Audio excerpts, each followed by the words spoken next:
My name is Miss Anna, and I'm a children's librarian here at the Lafayette Public Library's main branch in downtown Lafayette. I'm filming this morning in our story castle, which works perfectly because we're going to read a story about using your imagination. It's called The Woods, and it's by Paul Hoppe, and I'm reading this with permission from Chronicle Books. So let's get started. Every night before bed, I turn on my nightlight, read a story, curl up under a blanket, and give my bunny a hug. But last night, I couldn't find my bunny anywhere. There was only one place left to look. I wonder where he's going to go. I had to go into the woods. And I wasn't afraid at all until I ran into a big, scary brown bear.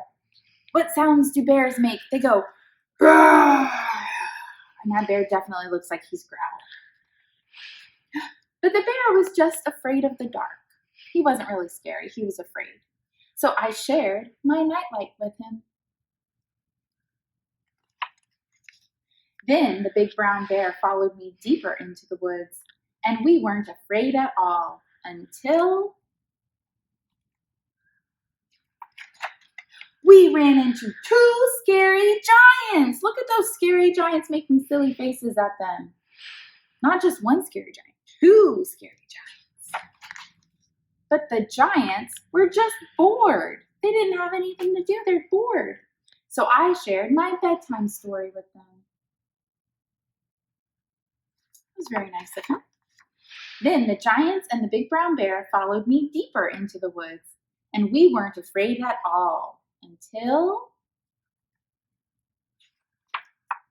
we ran into a scary, fire-breathing, triple-headed dragon! Oh no!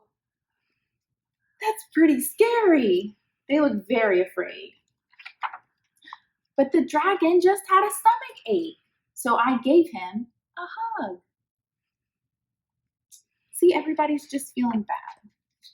Then the fire-breathing, triple-headed dragon, the giants, and the big brown bear followed me deeper into the woods, and we weren't afraid at all until, I wonder what they're going to run into this time.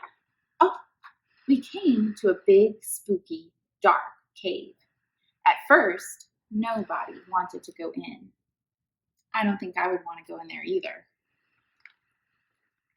But we took each other by the hand and we marched into the dark together.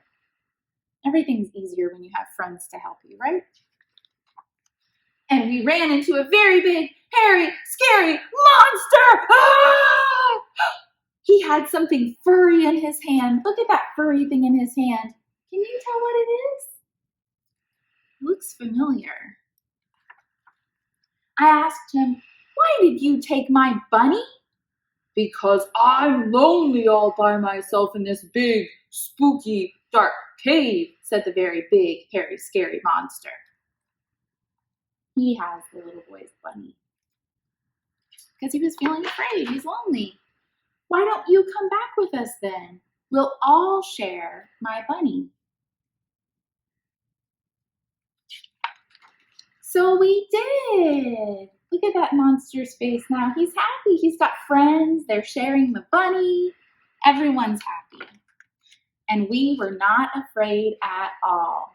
And if you look at that picture, the little boy is curled up in his bed, and those characters from the story are actually his stuffed animals. He used his imagination. The end. And now let's talk about our summer reading challenge here at the library. This summer, our theme is Imagine. That's why we read a storybook about imagination, and we're going to sing a song in a second where we use our imaginations too.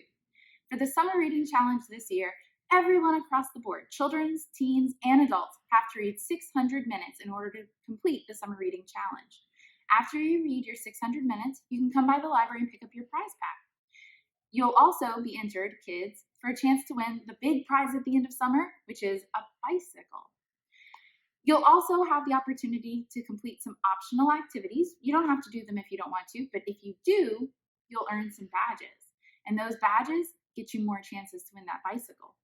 So remember, 600 minutes and optional activities and challenges. You can register for the summer reading program if you go to LafayettePublicLibrary.org/summer. Thanks. Okay. All right, and now we're ready for our song. We're going to use our imaginations again. Are you ready?